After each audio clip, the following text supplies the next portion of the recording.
This episode of Dirty Linen is proudly supported by Pepe Saya Australian Cultured Butter, batch churned from single origin cream. In Australia, we're so creative and we explore, and that's going to make our chefs better because they're not limited to one style of cooking or one flavor profile. We're literally taking inspiration from all the cultures that we have in Australia and making it our own. And I would love to see more Australian chefs go to these competitions and absolutely kill it and show them what Australia is all about. Some people have had a period through the pandemic which has really been a transformation. It set them on a new path. It certainly has forced a lot of people to ask questions about their direction, wonder whether they're doing the right thing, whether they want to try something different, really restructure their lives. I'm super excited to bring into this conversation John Rivera. He is a chef. He's worked a lot in fine dining, but he's come into 2021 focusing on sorbets. Hi, John. Welcome to the show. Hi, Dani. Thanks for having me. I'm so excited to chat to you.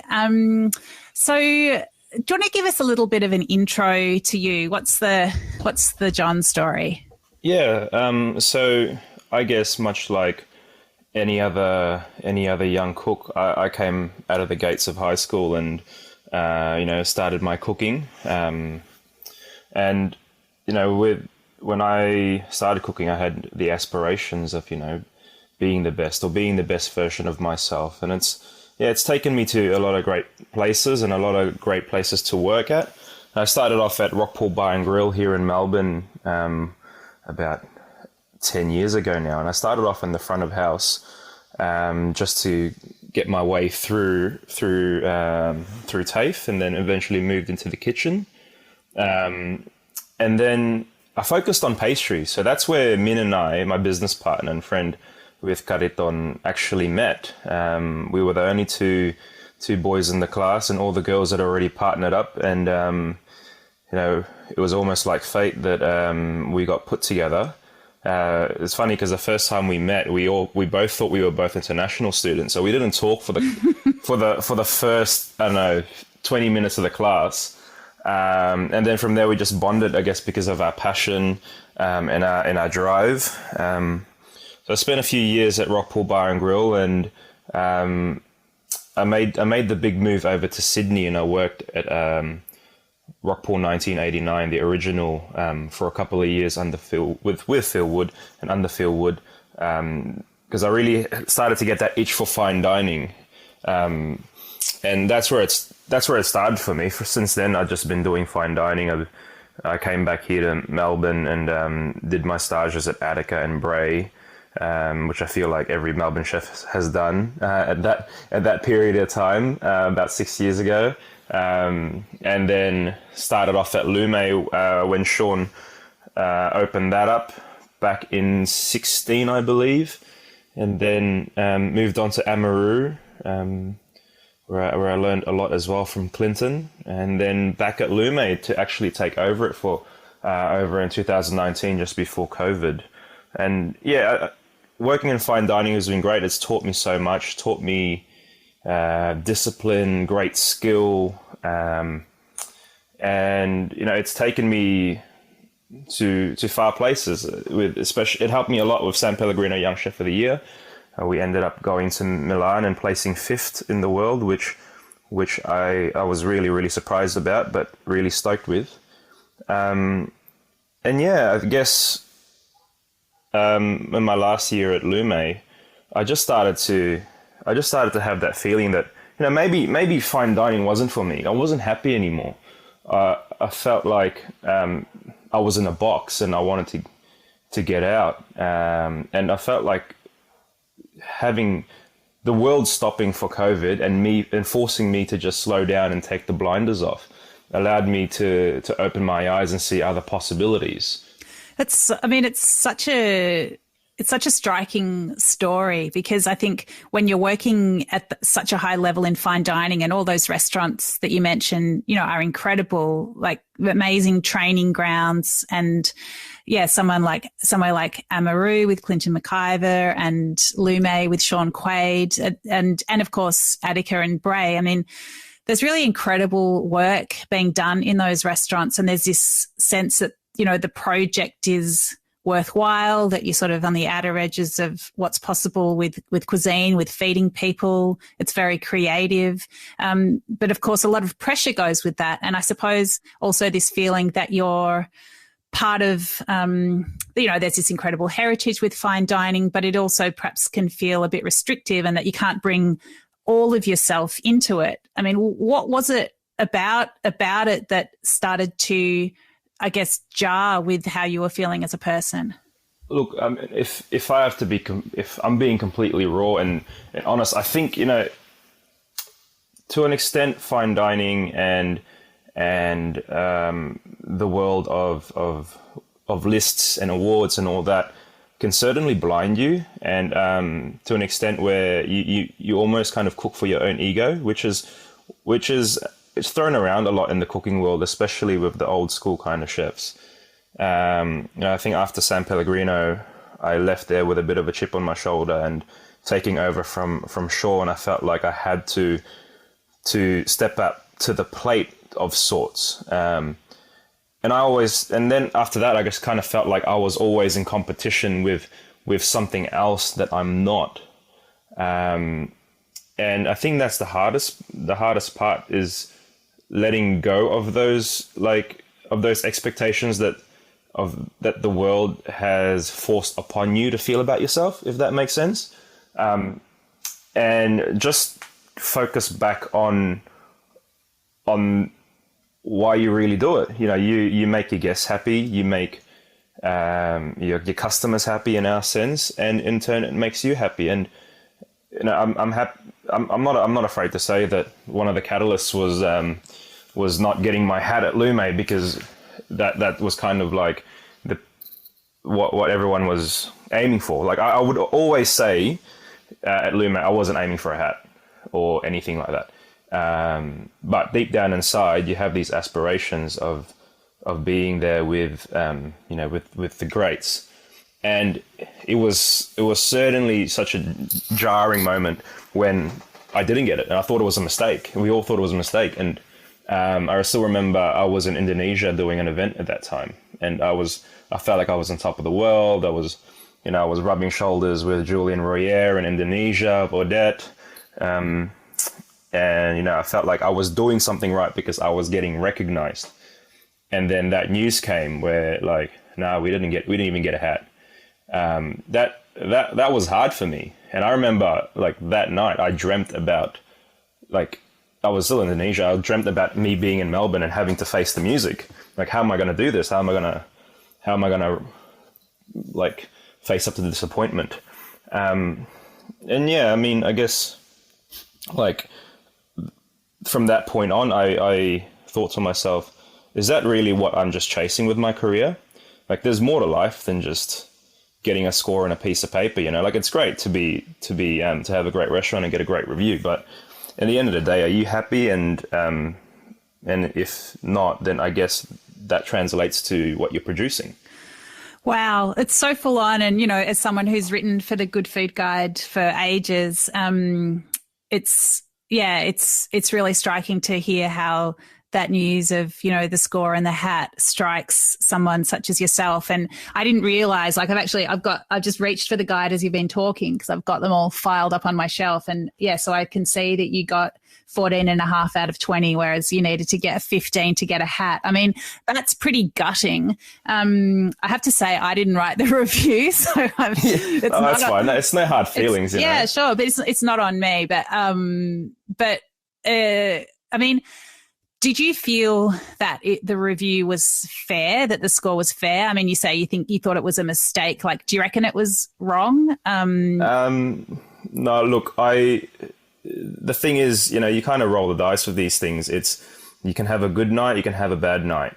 I still remember the night that Jemima and Michael Harden walked in. I don't want to drop any names, and, you know, nothing against what they've written or anything like that. But I still remember that night that they walked in, and it was obviously for a review, and it just felt like everything collapsed that night. You know, we were front of house short. a chef short. And of course, you get reviewed again, and you get reviewed again, and you always get reviewers that you don't know, or like, phantom reviewers. Look, it is what it is. I think I mentioned when we were speaking the other night when we had dinner, that I felt like I took that role on too early, too young, or too immature to realize these things. And maybe, I had the blinders of fine dining and my own ego blinding me. But I look back now and I think, looking back now, when I saw 14 and a half, I look at them like I failed. I failed because I didn't get that half. And for so long I was like, what could have that half had been? Was it my cooking? Was it the food that we put out? Was it the front of house? Was it, all these things that could have gone wrong, I muddled over. And then now I look back, I'm like, geez, 14 and a half, that's not too bad, on a first try at 25 years old. Like, sweet. So yeah, like, it's funny. It all comes to perspective now, I guess, like how you look at it. To me now, I'm like 14 and a half, great, I'm proud of that, I'm happy with that.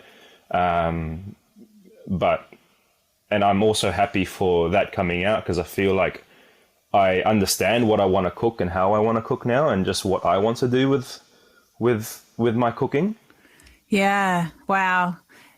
It's so what was the process then of you deciding that wasn't the direction for you? Like what did you do? Like, did you decide to leave, or did COVID come in the way? What happened?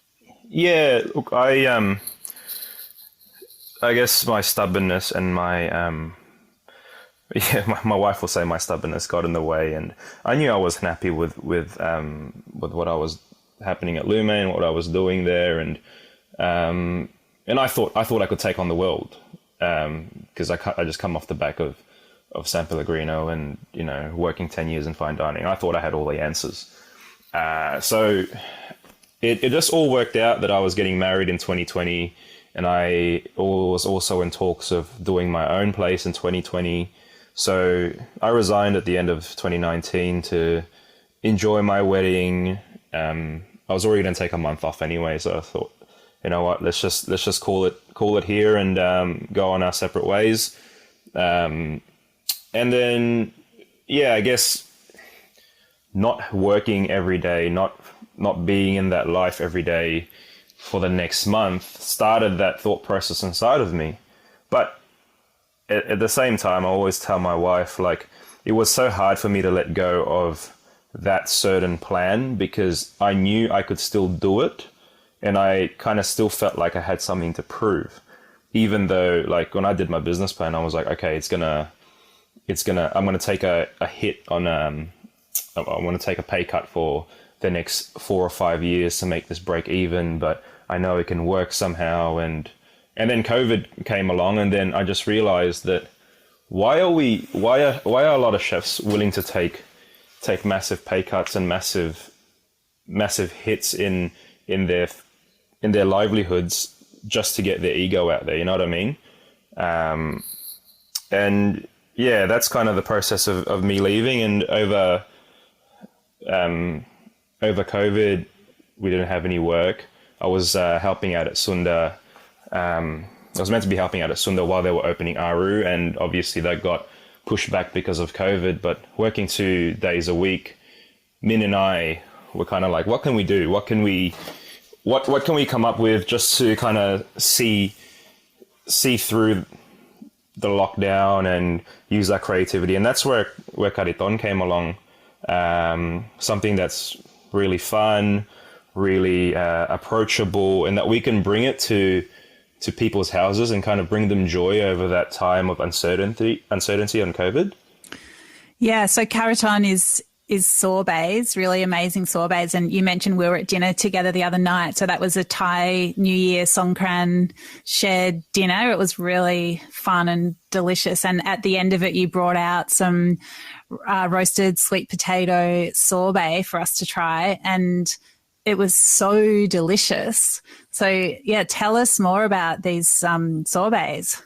Yeah, so Kariton Sorbetes is inspired by the dirty ice cream carts of the Philippines. So, if you're in Manila or anywhere really in the Philippines, there's always an old man pushing a cart along with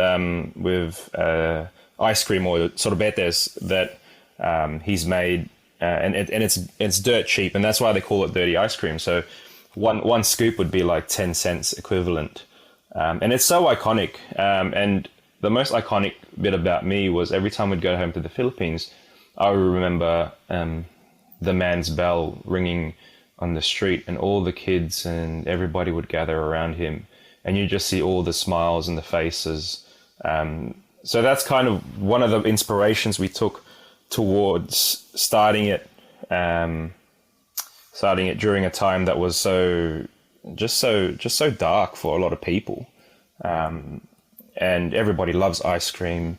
So, you know what, we said, we've got the time, we've got the expertise, we've got the equipment graciously lent to us by friends. So yeah, we went about it. We started off with a few classic flavors of Philippines, like purple yam, coconut and pandan, cheese, banana spring roll, and calamansi and gin. And we honestly thought we were going to be doing 100 or so tubs a week, but then it took off. We're really grateful for that.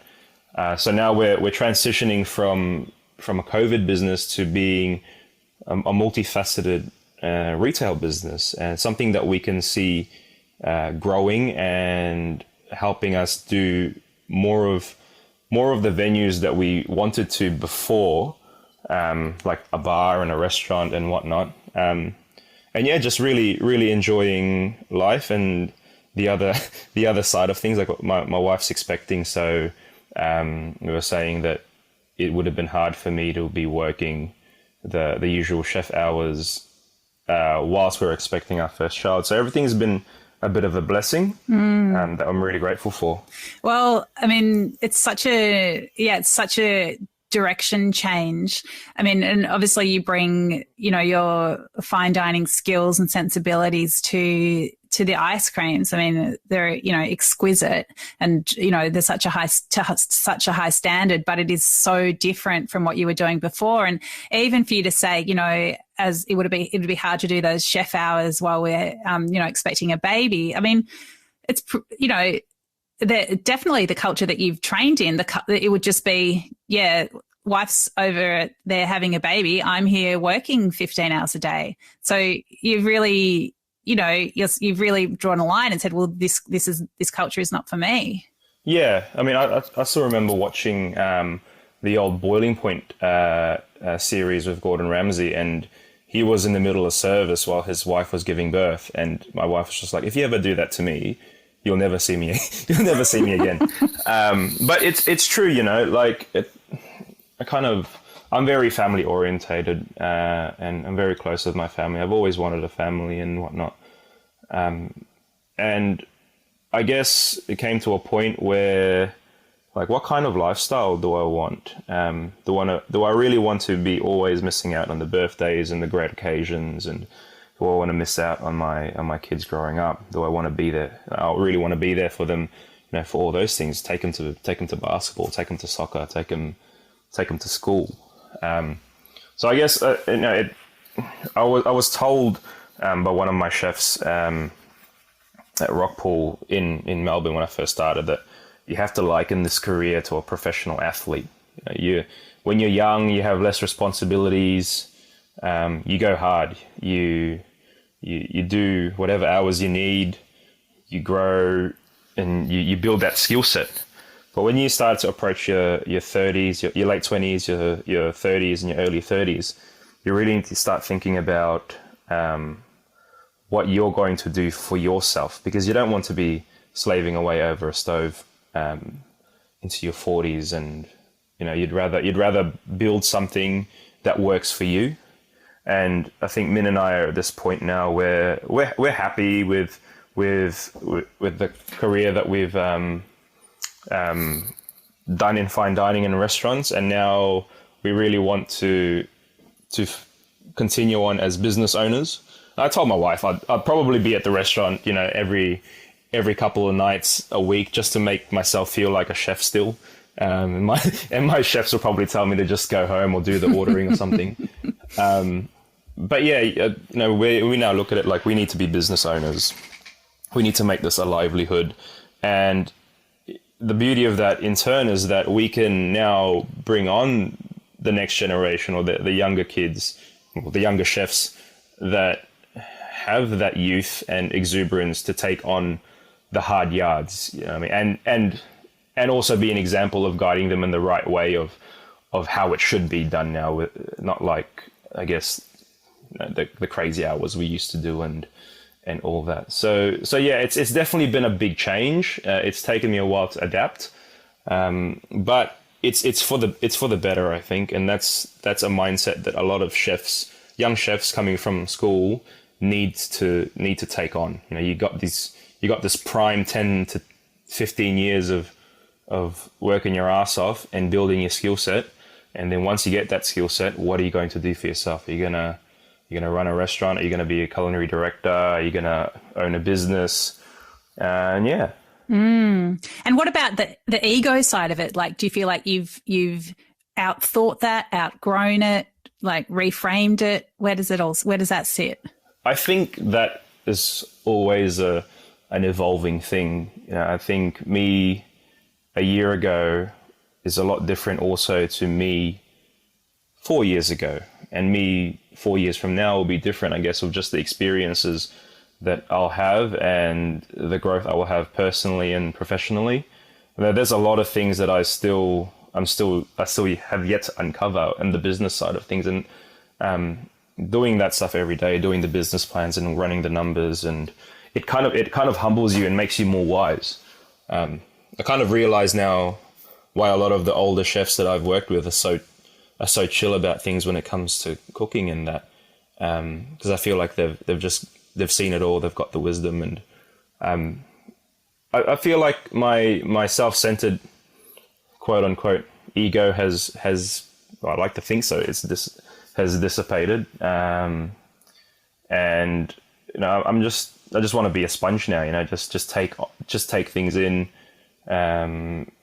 and gain knowledge and wisdom from that, and hopefully become a better person and become a better business owner and all that.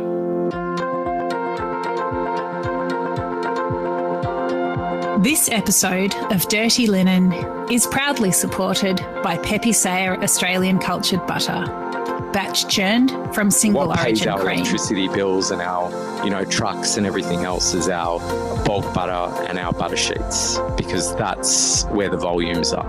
A small bakery would go through 200 kilos of butter a week minimum.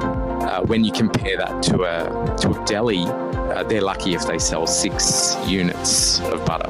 A lot of our investments in the business itself is trying to perfect the butter sheets that Sonoma would use to make their croissants, for example, which we're very proud of, the fact that Sonoma use our butter sheets to make all their croissants. Absolutely fantastic. For more information, go to pepesayer.com.au. Tell me about how your Filipino heritage fits into all this, because I know that at Lume you had started to bring in some Filipino elements, but I'm assuming that wouldn't have been possible throughout most of your fine dining career. Like, was it also about wanting to have that self-expression in that sense? Yeah, definitely. So I was born in the Philippines, and I only had 3 short years really living there before we migrated to New Zealand, and then we migrated here in 2005, just in time for high school. So most of my growing up and my formative years were done overseas. The thing with Filipinos going overseas, I guess, is that in the outside world, you're always taught to blend in or assimilate with the communities, just so that it makes life a little bit easier for you. It's just an inherent Filipino trait. And so we only had a connection to our Filipino culture at home when our parents spoke to us in Tagalog or or through the food that we were eating. And it was the food that had the biggest impact on me. It gave me a connection back to certain places and certain memories back home. And I guess from a very young age, I've always been very patriotic of the Philippines, and that's really guided me through my own career, because when I started, there wasn't any representation of what Filipino food and culture is, and it's so diverse and so rich. We're the original melting pot of Asia, with influences from Spanish, Chinese, Malay, Muslim, Hindu, and it's come together into something so unique as Filipino. But the thing is, Filipino is always, just like we spoke with wanting to assimilate, kept all these things to themselves. So I never had growing up a role model when it came to Filipino food. So that made me even more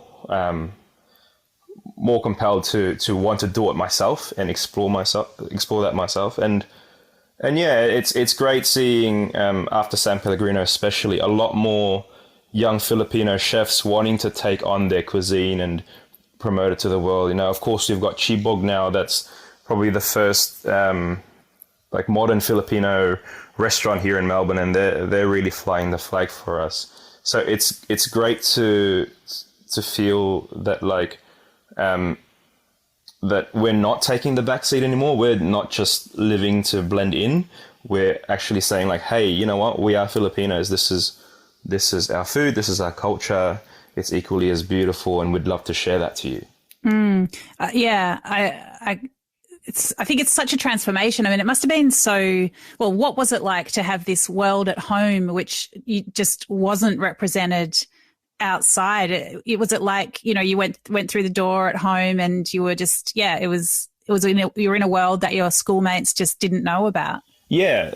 I mean, when growing up in the western suburbs, I had a lot of Indian friends, Italian and Maltese friends, and they were so proud. They were so proud of their food and their culture, all arguing about who has the best pizza in town or in the area, who has the best pasta, and my grandfather makes the best salami. My grandfather makes the best salami, and I never had that, because they're like, oh, I'm like, oh, I had adobo last night, and they're like, what's adobo?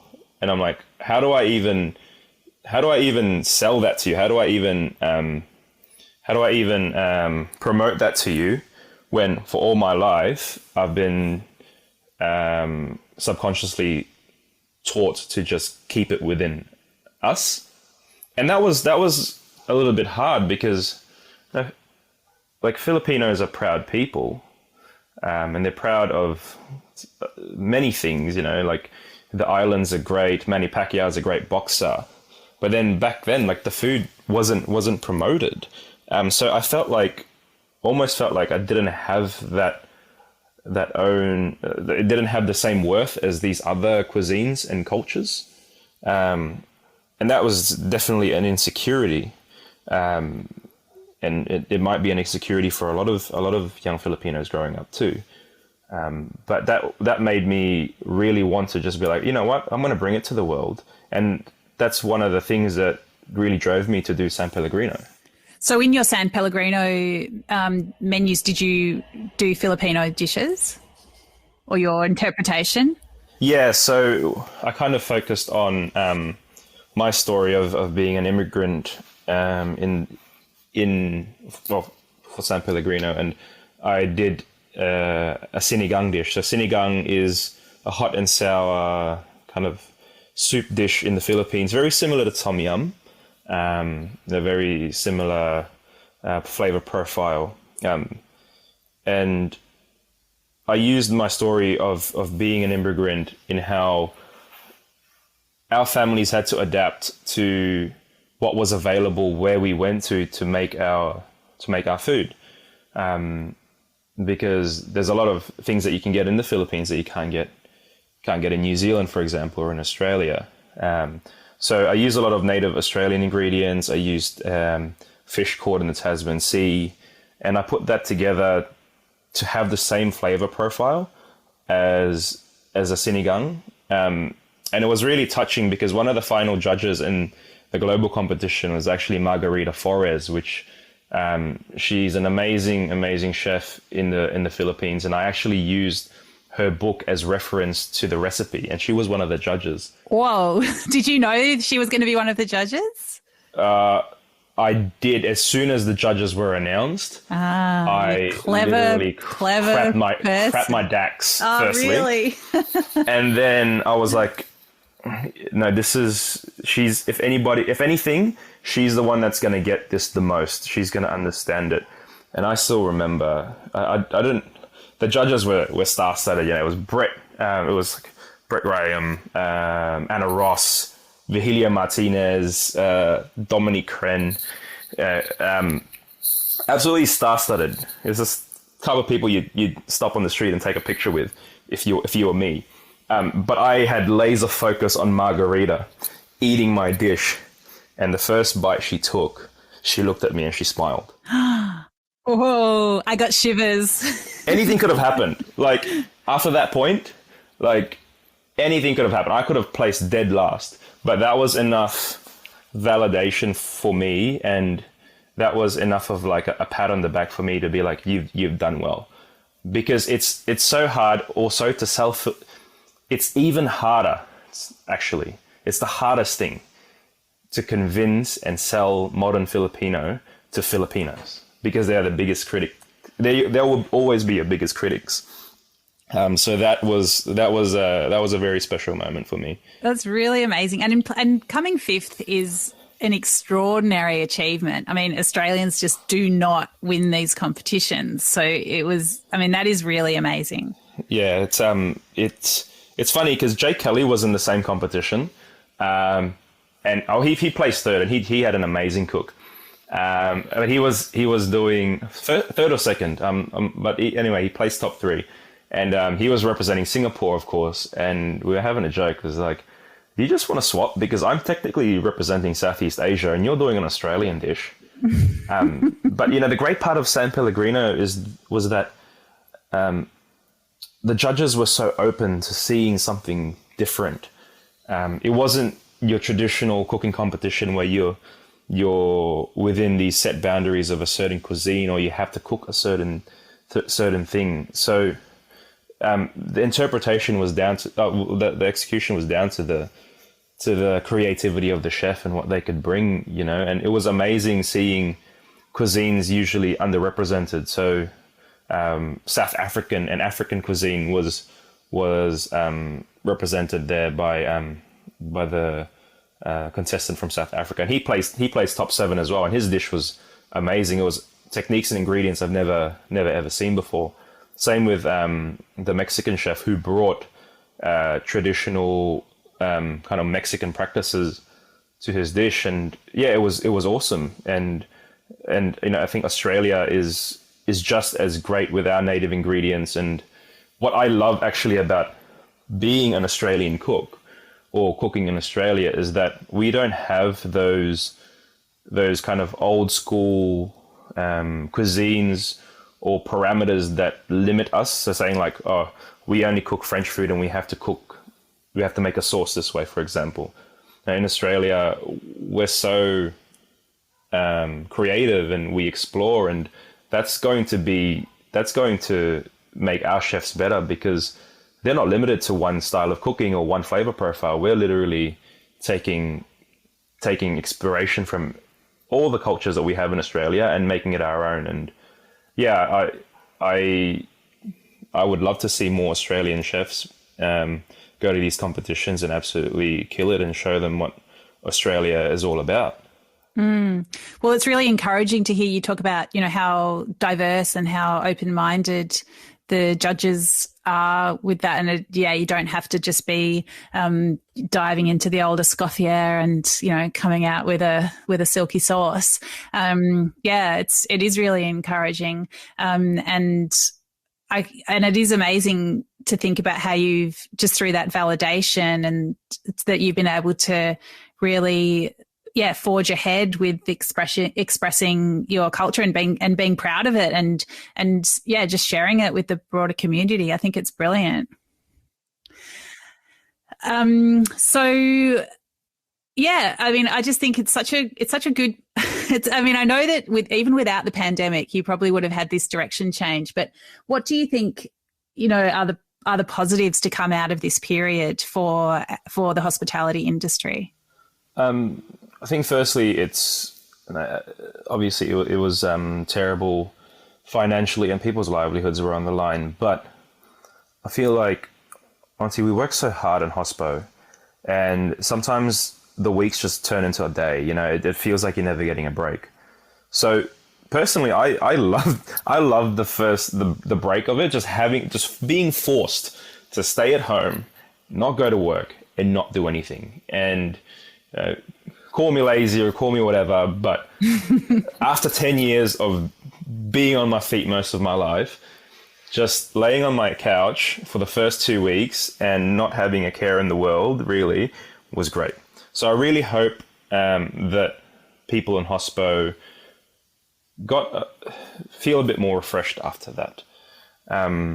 But I think what really great that came out of hospitality, and what was great to see, was the resilience and creativity of a lot of people, especially those who, I take Nabil Ansari, for example, right?